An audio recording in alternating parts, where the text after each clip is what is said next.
Well, as we start the book of Hebrews, we're diving into one of the most powerful books in all the Bible, and one of the things that makes it so powerful is that by the time you're done, you have a connection between the Old and the New Testament, which is exactly why we chose to teach it right after covering Jesus in the Old Testament, is that it fits in very nicely with that subject matter of understanding how these two work together and how much better we have it as Christians. So as we look at the book of Hebrews, I'll just kind of start with that same chart that I think I used in the sermon where I covered all the books, but we'll do it a little bit slower here to get the information. It was written most likely between 66 and 70 AD, before the destruction of the temple. And there's references in there in the book of Hebrews that make it pretty clear that the physical structure of the temple was still there, which is where you get that dating of before 70 AD. The author is unknown. Now we're going to talk about that a little bit tonight. It is of my opinion that Paul is the most likely author of it. It does not matter what author it is, because ultimately it's God. So everything else is secondary to that, but there's a great deal of discussion about who the author is. And in looking at that, we'll take some time this evening as we do cover introductory material to Hebrews to look at some of the debate over who wrote it, simply because you'll run into it. And I always like to make sure that when people when we study a book, that we not only just cover the things that are in the text, but we also cover the potential questions that may come up when you're talking with others about it. And the author of Hebrews is a question that just comes up over and over again all the time. Also, as you look at the purpose of the book is to take and explain that connection between the New Testament and the Old Testament, and explain that the New Testament is a better covenant than the Old Testament. Clicker's being a little sticky for me tonight.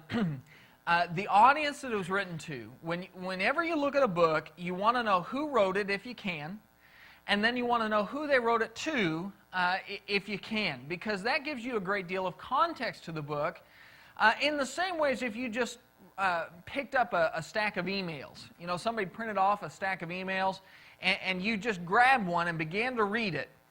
That email probably wouldn't make a whole lot of sense if you didn't know who wrote it, and you didn't know who they wrote it to, and you didn't know what purpose they wrote it for. So as we look at a book, knowing who wrote it, why they wrote it, and who they wrote it to helps us to better understand what it is that we're reading. So we don't know exactly who wrote it, but we'll look at that some at the potential authors. And the purpose was to explain the differences between the covenants, and the audience wasn't a Gentile audience. It wasn't a bunch of people who didn't understand the Old Covenant. It was instead Jews that had converted to Christ, and they had a deep knowledge of the Old Testament. If you are a Jew and you were raised faithfully, from the very beginning of your life, you began to learn the Old Testament. You began to learn those laws, you learned about the temple, you learned about the sacrifices, and then when you got old enough, you began to practice those things. You went to the temple to make sacrifices. So they were very familiar with all of the feasts and the festivals and all of the intricacies of the offerings and sacrifices that come with living as a Jewish person, in a way that you and I simply aren't. When we talk about the different offerings, a sin offering or burnt offering, or going to the temple and there's the Holy of Holies, those are all things that we can talk about and say, well, this is what it is. This is what a sin offering is, and we can describe the process. But there's a big difference between knowing what a sin offering is and having gone and having physically taken an animal and seeing its throat slit and the blood come out and then it offered on an altar for your sins. There's just a big difference between talking about it and actually doing it. It's very similar to talking about something like hunting. You know, you can talk about hunting all you want, but then going out and actually hunting, and then you shoot that deer, and you got to chase the deer down, and then you get there and the deer's dead. Now, you got to field dress the deer. Now, I can tell you how to field dress a deer, but I've never done it. And I can tell you there's a big difference between somebody, me, says, oh yeah, I know what it's like. I know what you do first and second to field dress a deer, cut it open, let the blood out, all those different things. And somebody like Lowell who's actually gone and done it. I can tell you that for me it's a technical thing. For him, he's actually lived it, and you have your hands all messy and all those sorts of things. There's a big difference between the intellectual exercise of talking about what it was like to be a Jew and actually being one. And when this was first written, these Jewish Christians, they knew what it was like to actually be one. To actually live the life of a Jew, to actually do things like the Feast of Booths, where you go out and you make a tent and you live in that tent for a week. They did it. We talk about it, they did it. And so that audience is who this book is being pointed at. And so you will see as we go through the book that there's a great deal of familiarity with the old law. Hebrews chapter 8 down to verse 6, it probably is a good general summation of the point of the book. But now has he, that is Christ, obtained a ministry the more excellent by so much as he is also the mediator of a better covenant, which has been enacted upon better promises.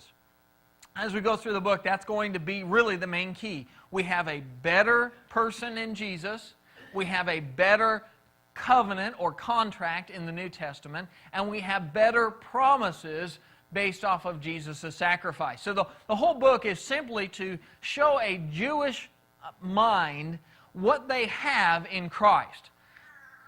Now, as we look at the author, we're just going to take a little bit of time to look at the authorship of the book of Hebrews this evening. And the reason we're going to do it is like I said, one, the question will come up. Inevitably, people ask the question, who wrote Hebrews? And there's a lot of speculation about it. Now, that's the key word, speculation. Nobody actually knows. Now, I'll stand up and I'll tell you, I think it's Paul. I feel fairly confident that he's the most likely writer.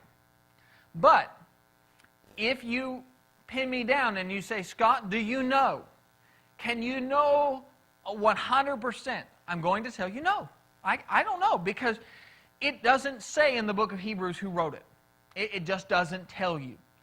But, and we have to keep that in mind. There are things worth planting our feet on and saying, this is truth.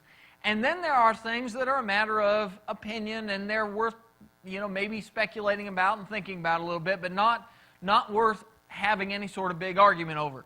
I know other Christians that believe other people wrote the book of Hebrews other than Paul. I know Christians who say, I don't know, and I'm never going to know, and I don't care to even think about it. Now, who's right? Me over here that says I think it's Paul, some other guy says I think it was Apollos, or some other guy says I'm not even going to talk about it. Which one of us is right? We're all, it's just a matter of speculation and opinion. There's no way to prove it one way or the other.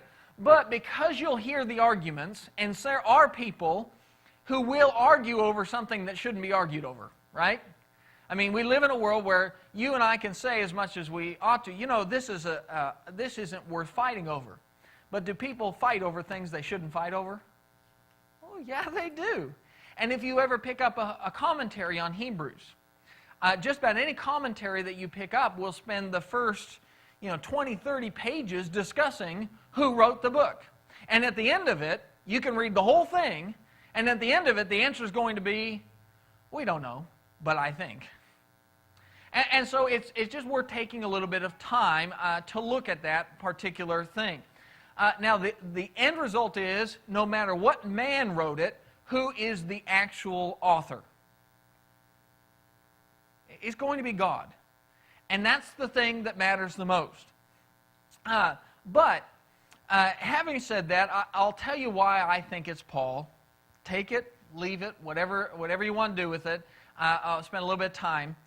The reason I think it's Paul is because up until about roughly 300 AD, everybody, as far as we can tell, thought it was Paul.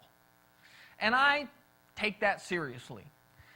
when you talk about a book being written, the people most likely to know who wrote it are going to be the people who lived during the time when it was written. They're the most likely to know what's going on. The further away you get from the origin of the letter, the more likely you are to have somebody get it wrong. Well, here are just a few quotes, and there are more of them, but these are just a few of the major quotes from early church fathers. Now, when I say early church father, all I mean is people who were, history tells us these guys were early members of the church in the first couple hundred years. They were early Christians, but post-apostles. So the apostles have passed on at this point, but these people were not far off from it. Pantaenus, it says, about 180 A.D., it says, since the Lord, who was the apostle of the Almighty, was sent to the Hebrews, Paul, by reason of his inferiority, as if sent to the Gentiles, did not subscribe himself an apostle of the Hebrews, both out of reverence for the Lord and because he wrote of his abundance to the Hebrews as a herald and apostle to the Gentiles. So Pantaenus, he wrote, and he was under the opinion that Paul was the writer of Hebrews, and he said the reason that, at least that this guy said, and it makes sense, that Paul didn't put his name on it the way he does everything else. Now, every other letter that Paul wrote, what do you see? How does he start the letter off? Yeah, I, Paul. It just says Paul the Apostle, right in the very beginning. So it just takes him one or two verses for you to figure out, hey, look, Paul wrote this. And yet Hebrews, his name isn't there at all, which is odd. If Paul wrote it, why didn't he put his name on this? Well, this particular guy and several of the other early church fathers, they said the reason he didn't is because who did Paul preach primarily to? Paul was sent as an apostle by God to preach to who? To the Gentiles. And when Paul preached to Jews, which he did, whenever Paul began to speak to the Jews, what was the attitude the Jews typically had to Paul's preaching? They didn't like it. They'd kick him out of town. They'd drive him out of town. In fact, when he went down to Jerusalem, the first time after Paul was converted, he went down to Jerusalem. The brethren in the church said, Paul, you're causing so many problems, you got to get out of here. And they sent him away, and that's how he ended up eventually being in Antioch, where he preached with Barnabas and eventually went on all of those journeys that you read about in the book of Acts.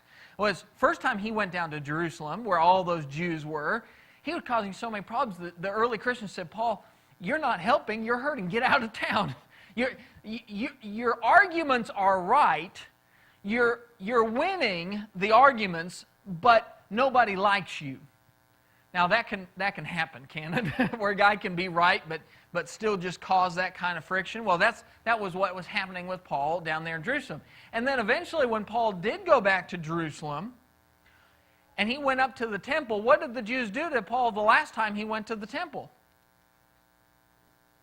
Anybody remember? Very last time. Giant riot. A mob. They tried to kill him. He had to be saved by the Romans. Acts talks about how Paul was there, and he was over there at the temple, and all the Jews, they were gathered against him. They were trying to kill him, and so he had to be dragged to safety by a centurion. So Paul, though he was a great man, did not have a great reputation amongst the Jews, and even amongst the Jewish Christians. If you go back and you look, well, let's see here. You go back to Acts chapter... should be chapter 9 or 10. Let me see if I can find it here very quickly. When Paul first went down to Jerusalem,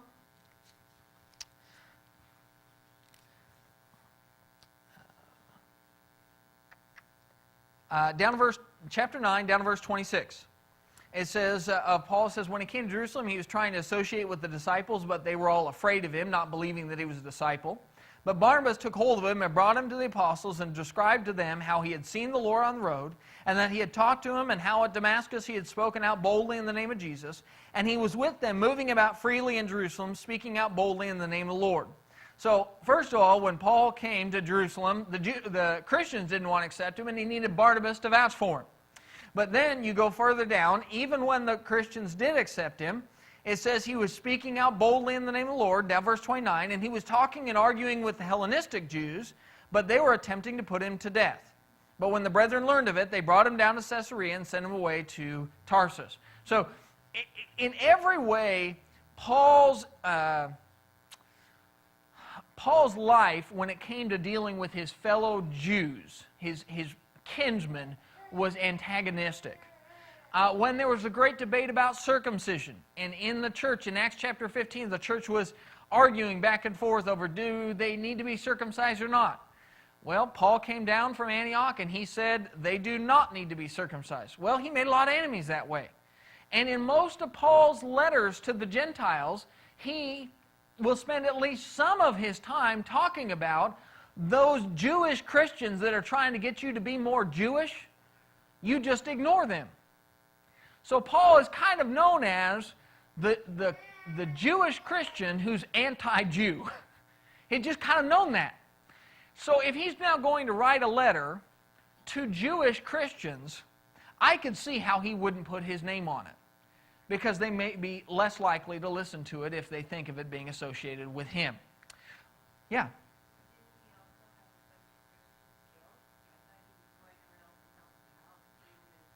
Oh, he certainly did that. Yeah, before he was converted, absolutely. Before he was converted, that was exactly what he was doing. He was dragging Christians off to prison. He was casting his vote against them so they'd be put to death. So yeah, in every way, he had a choppy relationship with Jews in general, and he had a choppy relationship with Jewish Christians too. So even those who were Jewish but converted, it was still a rocky road with him. There's no doubt about it. Anybody else have any other comments or questions? Okay, just another quote from Clement in 187 A.D. In his work called Hypotyposis, Clement, affirms that Paul is the author of the Epistle to the Hebrews, and that as it was addressed to the Hebrews, it was originally written in their language and afterward translated by Luke for the Greeks. This quote actually has been used quite a bit because one of the things that the scholars, now when I say scholar, I mean the guys who spend way too much time looking at the wrong parts, looking at the Bible for the wrong reasons.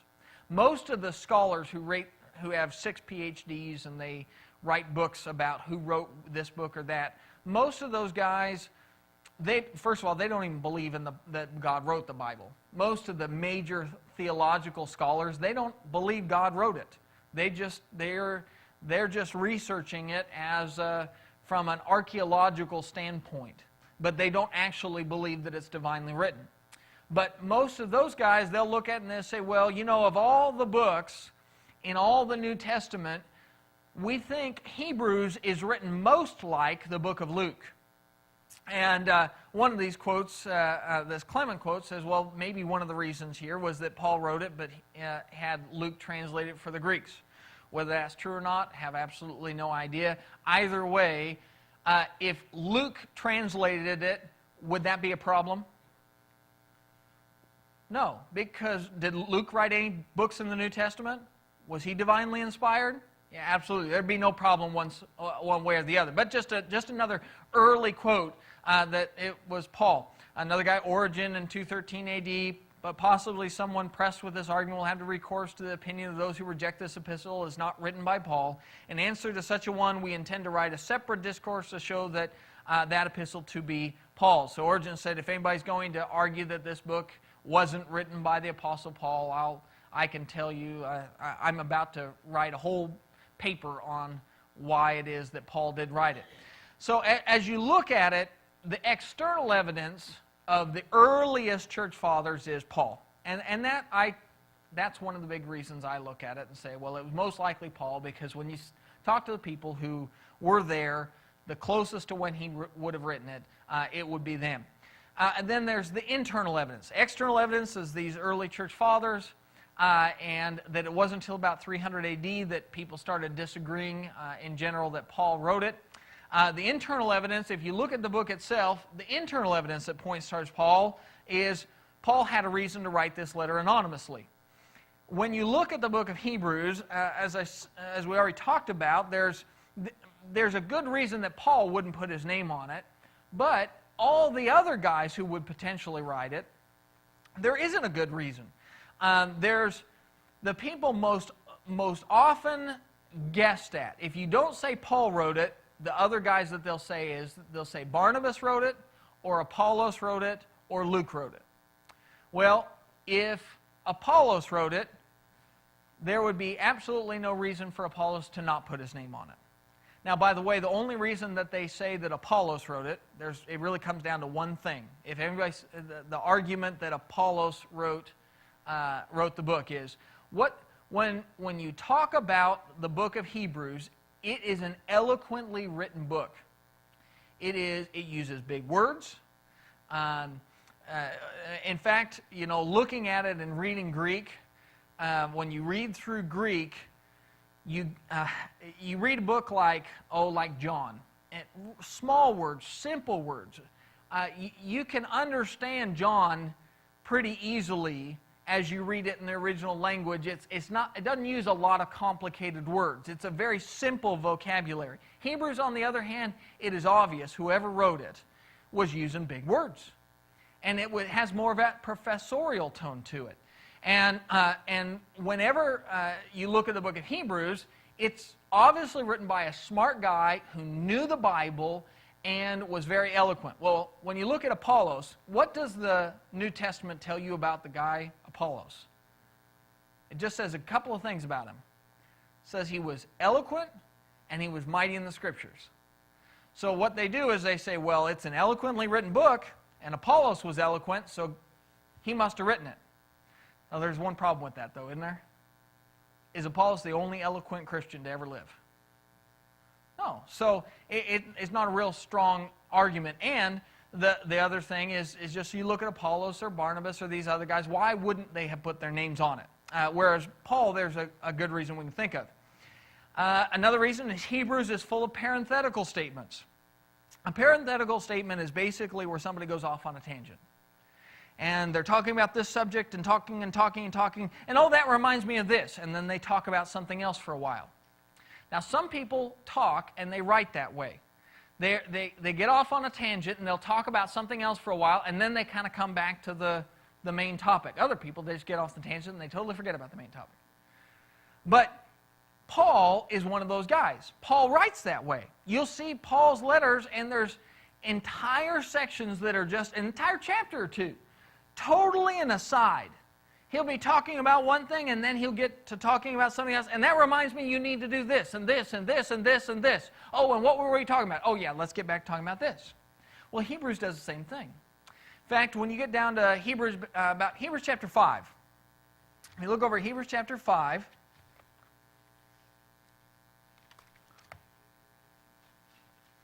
in Hebrews chapter 5, from about the start of that chapter to about verse 10, he's talking about Jesus is the high priest. Now look at what a high priest he is. And he's a priest according to the order of Melchizedek. Now you look down there, verse 10. Being designated by God as a high priest according to the order of Melchizedek. Then you get to verse 11 and we begin a tangent. Concerning him we have much to say, and it is hard to explain since you have become dull of hearing. For though by this time you ought to be teachers, you have need again for someone to teach you the elementary principles and the oracles of God. You notice what happened there?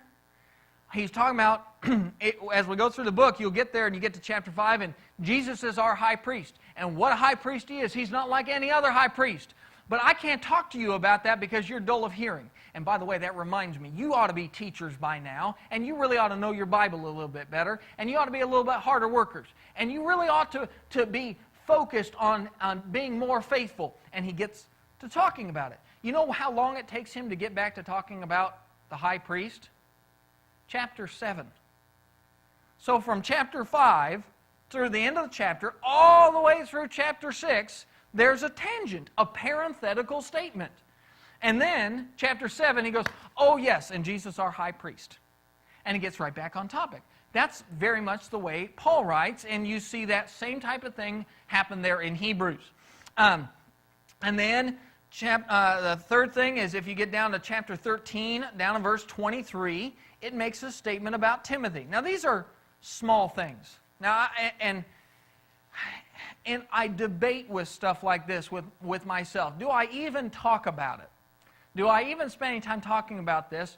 And eventually I decide to yes, because it's a question that comes up. But on the other hand, do you see how this is all speculation? Have I given you any hard evidence? It just, well, it looks like this and maybe like that, and you could consider this. Well, here's just another one. Chapter 13, down verse 23, it says, "Take notice that our brother Timothy has been released, with whom, if he comes soon, I will see you." Well, whoever wrote this knew Timothy. And he was waiting for Timothy to be released from prison. And whenever Timothy was released from prison, he was hoping to come with Timothy to come and see these Jewish Christians. Now, I know that Timothy had other friends other than Paul. But was Paul Timothy's friend? Were they close? You better believe it. Paul says he is the only one that I see as a like-minded worker. At one time, that's what he told the Corinthians. He says, I'm sending Timothy, and he's the only one that's like-minded. I look at him, and he just sees the world just like me. And Paul also told Timothy that he was like a son to him. So you look at this, and you say, well, take notice of our brother Timothy. And if he comes soon, I'll see you. Does that mean it's Paul? No, but it's something to think about, right? It's just a little piece of evidence. And then the very next verse down below it, verse 24, says, "Greet all of your leaders and all the saints. Those from Italy greet you." Well, about the time that this was written, 66 to 70 A.D., Paul would have just been spending a great deal of time in Rome. Rome is in what country? Italy. So they look at that and they say, well, look, the writer says those from Italy greet you. Well, that would be like me writing a letter to some Christian in some foreign land and saying those from Monroe or those from Washington greet you. If I wrote a letter but I didn't put my name on it, and I wrote a letter and sent it to Jim in the Philippines, and at the end I said, those from Washington greet you. Well, does that mean I wrote it? Would Jim be able to find out from that, would that be enough for him to know that I wrote it? No, it wouldn't. See, Roger could have written it. I mean, a number of people could have written it, but it does narrow the field a little bit, right? It does make you think, if he says those from Washington, this must be somebody I know from Washington. So, those from Italy makes you go, maybe it was somebody from Italy. And we know Paul was over in that region. So that's just the stuff that really comes down to that people look at that lends them towards thinking it's Paul. Does anybody have any questions or anything like that on that? Yes, sir. Some of those academics that you disparaged earlier have done a number of linguistic studies, a couple of which I've read, that look at such things as the use of certain words, the use of certain phrases, things are put together that you kind of alluded to in number 2 there. Right. And they've done it with computer analysis. Right. And they've come up with the conclusion, as I remember, that, yeah, it's very similar to that kind of stuff, the way Paul presented and the way he used the language. Yep. And they kind of concluded that it was, in fact, Paul. Yeah, I mean, it's that style thing is what it comes down to. Now, they've mechanized it, like you said, with... It was the mechanical. They went through and looked at the mechanics of the language. And Right.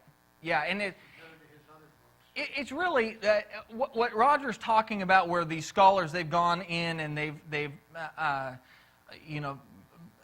created computer programs to look at the way language is written. Basically, what they're doing with that, now they're using computers now. Before that, they did the same thing, but they didn't use computers. What they're doing is essentially the same as, look, I get up in the pulpit and you hear me speak, and Lowell gets up in the pulpit and you hear him speak. Is there any difference between the way we talk? Yeah. Now, we're both preaching the Bible, but there's a difference, isn't there? Just in the phrases that we use and the speed that we talk and just those style differences, the the types of words we would choose, or the types of ways we'll phrase an argument, they're unique to each speaker. You can read a letter that somebody wrote, and oftentimes just by looking at their penmanship or the way they put phrases together, you could guess who it was that wrote it. In fact, I've gotten a letter before that got damaged in the mail, and it cut off whoever gave it to me, cut off the bottom of the letter so you don't have their name. So you start breaking it down, and by the time you're done with the context clues, you could kind of say, that sounds like Aunt Susie. And that's essentially what they've done. Now, here's the problem. That's a good thing to do, and if you're trying to figure it out, that's what you've got to do. You've just got to use what context clues you have. But is it definitive? It never is. No matter how fancy the computer gets, it's never definitive. But you're right, that's what they do. That's what they've looked at it, and they kind of boil it down and just look at it from an idea of style and flow and the mechanics of the language. Yeah, it's just that internal evidence that says we lean towards this. Yeah, absolutely. Okay. Now, to be fair to the thing, I'll give you the reasons people say it isn't Paul. Because really, it's not really fair to just put up the one side, especially when we're talking about speculation. Let me show you the other side. The other side is people have been arguing about it since roughly 300 AD. Now, I said, look, before 300 AD, pretty much everybody agreed. Well, there's another side of that argument. People have been arguing about it since 300 AD, at least 300 AD. So that tells you about 1,700 years of people arguing about it, which tells you there's an argument to be made, right? If people have been arguing about something for about 1,700 years, you go, well, I'm probably not going to solve it in one sermon. The other is, Paul always put his name on whatever he wrote. And that's a valid point. Every other time Paul wrote something, he put his name on it. Paul's name isn't on this. That's not like him. Paul's letters are written with a different style and flow than Hebrews. Now, I just got done saying this letter is written with the same style and flow, didn't I? Didn't I just say that? Now I'm going to tell you the opposite. And this is the problem with this. So if you walk out with anything, what I want you to walk out is saying, we cannot know, but it's interesting to look at to get some background for the book. Those who say it isn't Paul say, well, look at this. Paul tended to write with long sentences, and he does. In fact, if you go to the book of Ephesians, the first, was it from verse 2 to verse 14 is one sentence. One sentence. And Paul writes that way very often. Long, long sentences. Hebrews is not that way. Short sentences. Very, very precise. Big words, but precise. Paul often would write with smaller words. Paul was not known for writing with that larger vocabulary. And so as you look at the two styles, that's different. There's a difference there. So on one hand you say, oh, see, it looks like Paul when you see the tangents that the book goes off in. But on the other hand, it doesn't look like Paul when you look at the length of the length of sentences, things like that. Paul was noted for being an ineloquent speaker. 1 Corinthians chapter 2, Paul himself even admits it. He says, I'm not that way when you hear me speak. And Hebrews is a very eloquent book. Language is more style of Luke's than Paul's. So that there's the debate just keeps coming down to those same things, speculation. So, anybody have any questions on that before we begin to look more at the heart of the book? Okay, so what's the purpose of the book? Purpose of the book, internal evidence points towards it being written to Jewish Christians in Palestine, that is, in the land of Israel, that they would be persuaded to stay Christians.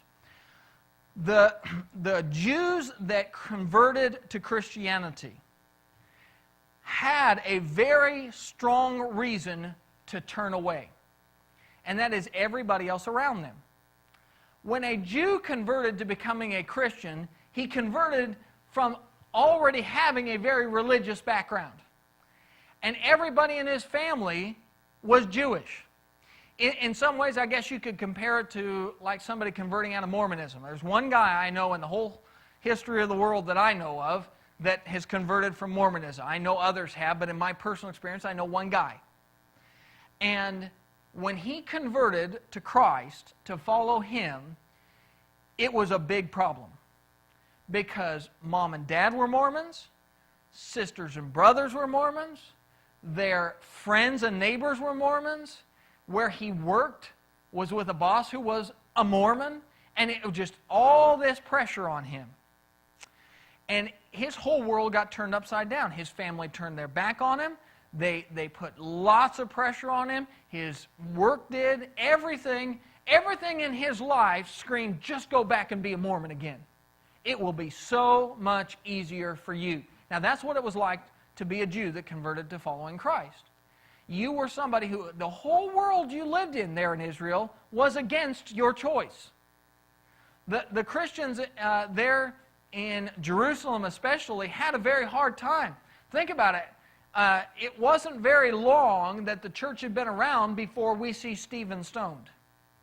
So, and the church scattering due to the persecution. So they had a very difficult temptation to go back to being Jews because their life would get a lot easier. And so this book is one written to those Jews there so that they would stand firm. You can tell that just even how it's written. As I mentioned before, there's a clear expectation as you go through Hebrews that those people who are reading it know their Old Testament. They know what's in there. He doesn't spend a lot of time explaining the different festivals and the ceremonies and the sacrifices. He just assumes you already know it. The letter doesn't address Gentile issues at all. It doesn't at all address idolatry or paganism, any of that sort of stuff. The immorality that is involved in the Gentile world, the sexual immorality that was so prevalent, doesn't address any of those things. It purely addresses temptations and risks and persecutions the Jews faced. So if you look at it, and he's warning against temptations that are Jewish temptations of falling back to a Jewish way of life, and he doesn't address the Gentile ones, that makes it pretty clear the audience there. And the main fear, as you see in the book, the main purpose, as you'll see over and over and over again, is he doesn't want the people to renounce Christ and go back to being Jews. And he'll talk about it over and over and over again. Do not forget that being a Christian means you are not a Jew anymore. That is not that you are a follower of Christ, not a follower of Moses. And there is a great deal of emphasis on that. And you can see that already just in Hebrews chapter 2. We must pay much closer attention to what we've heard, lest we drift away from it. If you look in the book of Acts, the problem that the Jewish Christians, the Jewish converts had over and over and over again was just, they would initially say, yes, we'll follow Christ. He's the Son of God. We'll follow Him to the ends of the earth. And then they'd slowly drift back into old Jewish ways, into ways that were more comfortable for them.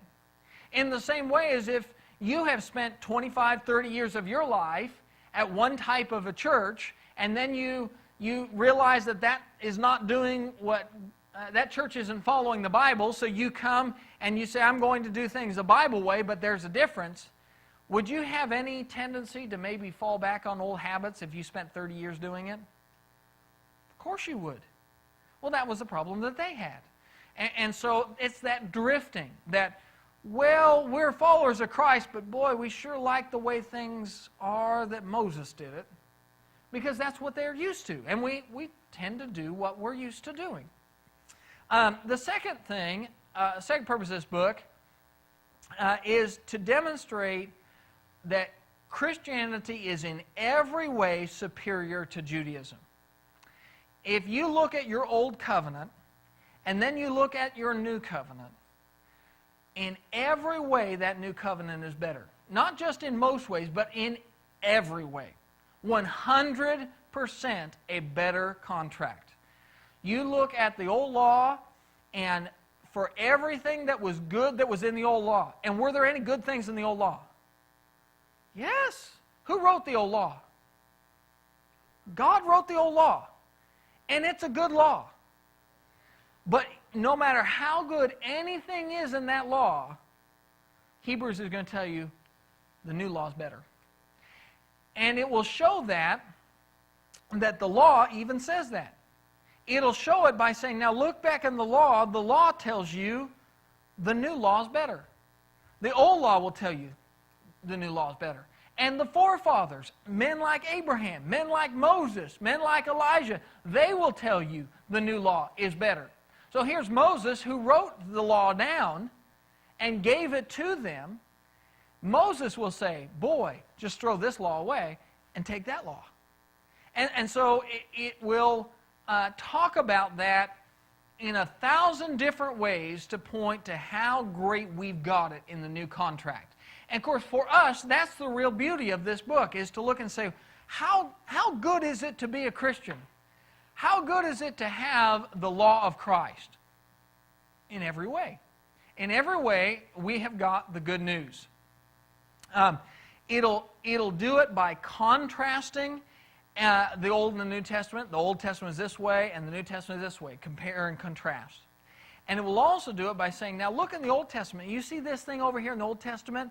That's like a little baby thing, and we've got the full mature thing.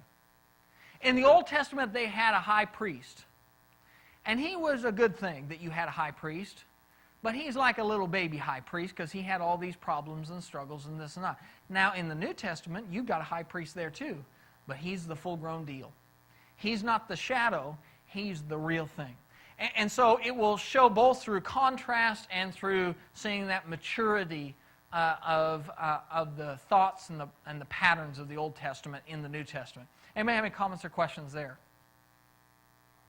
Okay, so I am about out of time, but I'll throw up an outline now. I'll throw it up very quickly, and then I'll cover it again next week very quickly as well. So if this goes too fast, don't worry about it. I'll give you a second shot at it. If you take the book and you just break it into a general outline, the first part is just going to be superior. That's what you're going to talk about the first half of the book. Superior, superior, superior. Jesus is superior. Jesus is superior because he's not just a man, but he's God. That'll be the first chapter. Then you get to the second chapter, and it'll say Jesus is superior because he's not just God, but he's man. It'll flip it on its end. It'll say the opposite. He's not just God, but he's also a man. He knows what it's like to be a man. Jesus is superior to Moses. You look at Moses, and Moses was a great leader, but Jesus is a better one. Jesus is superior as the high priest. You had a good high priest before, but he was just a man. Jesus is better than that. And then you get that huge parenthetical statement I talked about in there of 2 chapters. So from chapter 4 through chapter 8, he'll talk about Jesus as the high priest, but right smack dab in the middle of it, he'll take a break and talk about the kind of people that they need to be. Then, chapter 8, he'll talk about Jesus as the mediator of a new contract and how he is superior beyond anything else to make sure that we have somebody to step in on our behalf when we need forgiveness and help. And then for chapter 9 and chapter 10, he'll talk about the superiority of Jesus' sacrifice. Here you have Jesus, and his sacrifice for man is so much better than any sacrifice that you had ever seen. And Jews saw a lot of sacrifices. One after the other, after the other, after the other. They saw these sacrifices, and Jesus was better than all of those. Then chapter 10, the rest of that chapter will be the break. About chapter 10 is where you see switching gears from the doctrinal stuff of here's the Old Covenant and the New Covenant, and we'll compare the two, to now in chapter 10, he's going to move to reminding them, you need to be faithful. Endure, be faithful. Don't go back to Judaism. And it'll be those exhortations. Chapter 11, the whole chapter, is about faithful examples of people. And then chapter 12, he goes back to more exhortations. Endure, stand firm, persevere. And then the last chapter is his concluding remarks, which also involve just a few personal and social issues that they had to deal with in terms of loving one another and unity within the church and things like that. But that's the general breakdown of the church. The first 9 chapters are going to be all about Jesus' superiority and how much better a covenant, and then we move to more of the application stuff from about chapter 10 down. Anybody have any comments or questions? Okay, there's your introductory material for Hebrews. We'll start into the book next week.